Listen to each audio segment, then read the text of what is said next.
Inilah nilai tauhid yang luar biasa. Ini diabadikan dalam pelaksanaan ibadah haji, namanya sa'i. Sa'i itu kan usaha. Inilah puncak tauhid itu.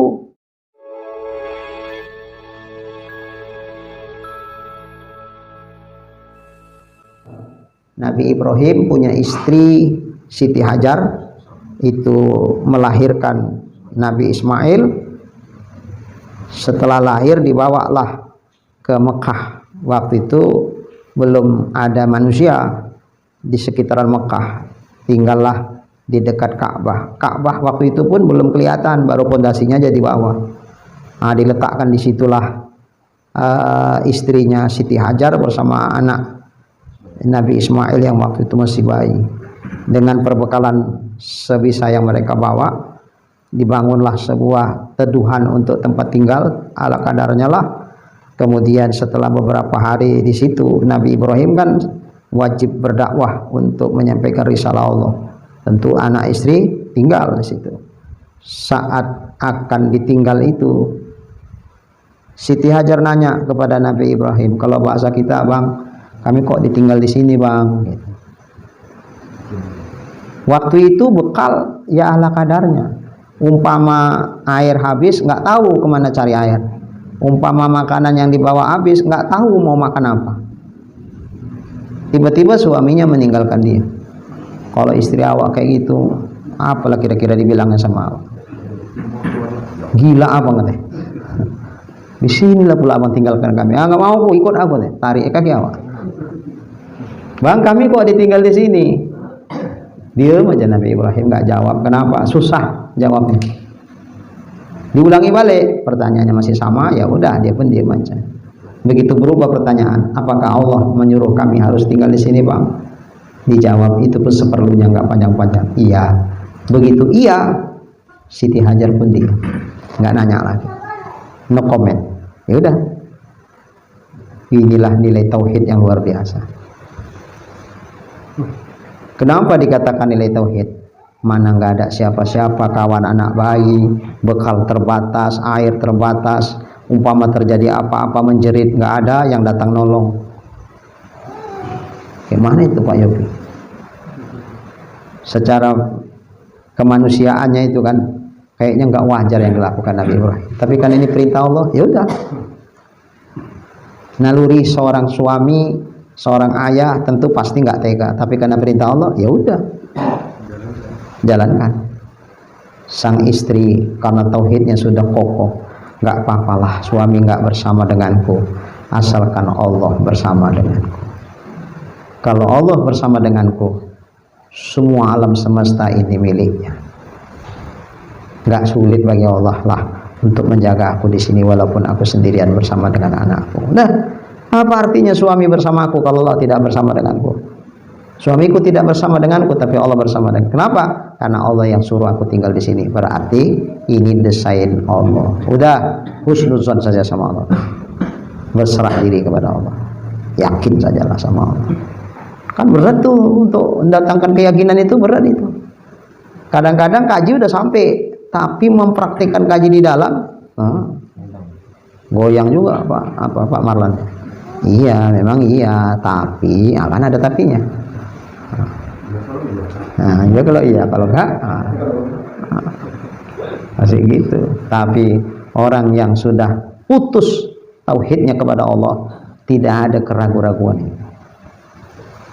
Tapi sekuat apapun tauhid keimanan Siti Hajar itu tetap diuji. Ahasiban nasu ayyutraku wa yaqulu amanna wa hum la yuftanun. Adakah manusia akan dibiarkan Allah cukup mengaku beriman tanpa diuji? Oh enggak, pasti diuji. Siti Hajar pun gitu, diuji. Ujiannya apa? Air habis, anak nangis. Air susu sudah kering. Waduh. Apa lantas Siti Hajar gini? Ya Allah, bukankah Engkau yang menyuruh kami supaya tinggal di sini? Tunjukkan ya Allah kekuasaan-Mu ya Allah. Bukankah Kau yang memiliki alam semesta ini? Enggak sulit bagimu ya Allah sekedar untuk mendatangkan air dan makanan buat kami ya Allah. Sementara Siti Hajar cuma duduk santai berdoa. Gitu? Enggak gitu. Kan Kau yang nyuruh kami sini. Nah, seolah-olah ya Engkau lah tunjukkan kuasa-Mu ya Allah. Tidak. Secara syariat, hukum sebab adat itu tidak dibikin. Untuk bisa mendapatkan air, aku nggak bisa cuma duduk di sini. Ya tentu aku menjalankan sebagaimana seharusnya. Adat untuk bisa dapat air dicari. Walaupun kuasa Tuhan memberi, tapi tetap usaha dijalankan.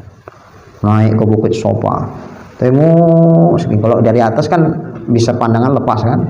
Ternyata nggak ada air.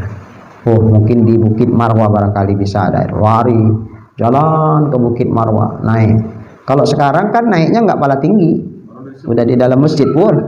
Ya, dingin. Kalau dulu memang bukit di bukit. Naik ke Bukit Marwa, tengok nggak ada. Tapi aku coba lagi lah ke Sopa. Barangkali tadi nggak nampak. Adik sekali ini bisa nampak barangkali, mudah-mudahan. Balik lagi. Begitu suruh sampai 7 kali ke Marwa, baru berhenti. Kalau awak kan sekali ditengok tak ada, udahlah. Balik lagi, apa ini balik lagi? Tadi udah aku tengok, ngapain lagi balik situ lagi? Takkan ada itu dah, kan gitu. Gimana Mas Said? Udah putus asa kita, udah sekali udah itu, apa lagi di situ lagi? Apalagi sampai 2 kali, sampai 3 kali. Sopa Marwa ganjil, Marwa Sopa genap. Jadi 7-nya itu ke Marwa. Belakangan ini diabadikan dalam pelaksanaan ibadah haji, namanya sa'i. Sa'i itu kan usaha. Sa'yun, usaha. Kenapa disebut dia usaha? Karena itulah usaha yang dilakukan oleh Siti Hajar dalam mencari air. Tak ada sedikit pun keputusasaan di hatinya untuk tetap menjalankan sebab itu, sebab adat itu. Walaupun hakikatnya memang Allah, tapi sebab adatnya tetap dibikin. Setelah 7 sampai ke Marwa, ditengok anak sudah menjerit menangis, nggak tega nengok anak. Dijumpailah sang anak. Tiba-tiba dari hempasan tumit anak bayi daripada Nabi Ismail itu memunculkan mata air. Ini kan adatnya nggak terjadi itu. Karena belakangan pun digali bukan air yang muncul, malah minyak yang muncul. Jadi kok dengan tumit anak bayi kok bisa muncul air? Ini pasti bukan tumit anak bayi itu yang memunculkan air, ini kuasa Allah. Ini kuasa Allah. Baru ditunjukkan Allah kuasanya setelah lulus ujian. Padahal kalau di tanah Arab yang kering itu mata air itu sumber kehidupan. Sumber kehidupan di situ. Pertanyaannya, kenapa enggak kok ketika saat Siti Hajar mencari lalu jumpa oleh Siti Hajar? Kenapa justru dari tumit Nabi Ismail yang bisa dipahami enggak akan usaha dia itu? Ini keajaiban yang luar biasa itu. Pasti ini adalah rekayasa Allah, kuasa Allah itu. Pertanyaannya, kenapa Allah dengan kekuasaannya tidak memunculkan saat dicari oleh Siti Hajar? Karena Allah ingin Siti Hajar itu betul-betul mentauhidkan Allah, menafikan usaha untuk hasil. Iya. Karena kalau misalnya dari hasil usahanya masih ada di dalam hati sekian persen, ini karena aku cari juga nih ini, maka dapat. Nah, dibersihkan Allah, tauhid, keyakinan mengesahkan Allah dalam afalnya oleh Allah kepada Siti Hajar, sehingga Siti Hajar betul-betul ketika itu merasakan ini kuasa Allah, bukan semata-mata usahaku tidak memberi bekas. Nggak ada kan buktinya, sana kemari nggak dapat kan. Disitulah usaha hamba tidak memberi bekas. Hakikat sebenarnya itu adalah Allah. Seperti itu. Inilah puncak tauhid itu sebetulnya di situ. Maka sejarahnya ini cukup panjang itu. Kalau bisa lawak kayak Siti Hajar nih. Dibikin usahanya tapi tidak digantungkan keberhasilan terhadap usaha itu. Insyaallah kalaupun berhasil tidak menjadi manusia-manusia sombong yang melihat keakuan dirinya, tapi dinafikan semua keakuannya. Yang lahir di hatinya adalah kebesaran dan kekuasaan Allah.